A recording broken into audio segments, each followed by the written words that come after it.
आरामात बसा सगळेजण.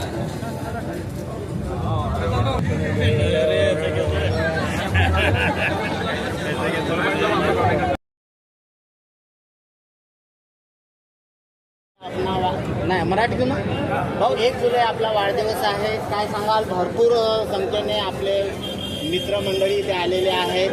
सकाळीपासून सुरू आहे. गेल्या 18 वर्षापासून आमचं प्रतिष्ठान आहे सूर्योदया लोकसेवा प्रतिष्ठान.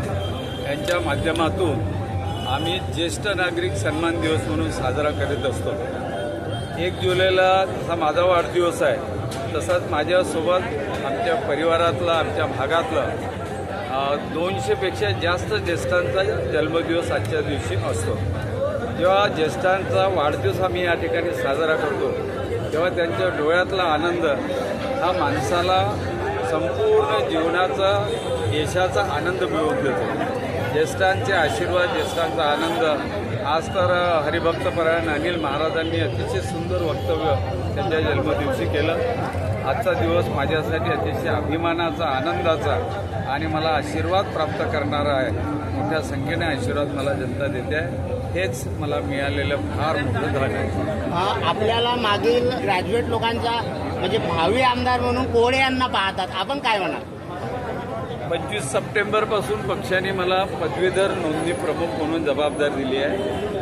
जवळपास 32 विधानसभाचं हे क्षेत्र आहे.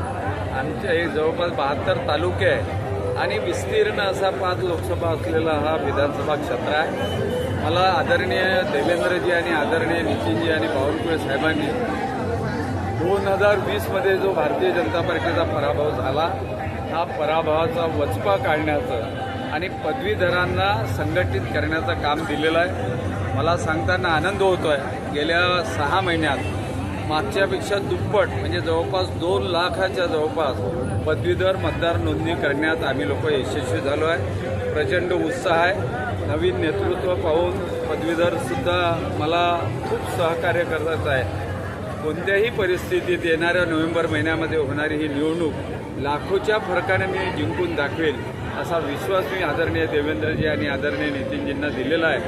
ही जी विचारधारा खंडित झाली आहे 2020मध्ये, ती खंडित झालेली विचारधारा पुन्हा पूर्ववत सुरू करून सबका साथ, सबका विश्वास, सबका विकास या प्रथेप्रमाणे आम्ही पुन्हा नोव्हेंबर महिन्यात पदवीधराची निवडणूक प्रचंड मताधिक्याने जिंकणारच असा संकल्प मी आजच्या दिवशी केला आहे.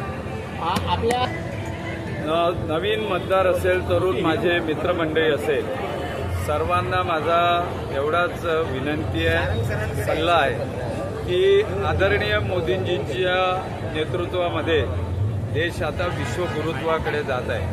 अशा परिस्थितीत भारत हा जगातील सर्वात युवा देश आहे. त्यामुळे हा देश जर विश्वगुरुत्वाकडे न्यायचा असेल, जगावर प्रस्थापन करायचं असेल, तर जगाचं नेतृत्व करायचं असेल तर या देशातील युवकांवर त्याची मोठी जबाबदारी आहे. त्यामुळे देशसेवा हीच ईश्वर सेवा समजून तरुणांनी आगामी काळामध्ये आणि मोठ्या प्रमाणात भारत माता की जय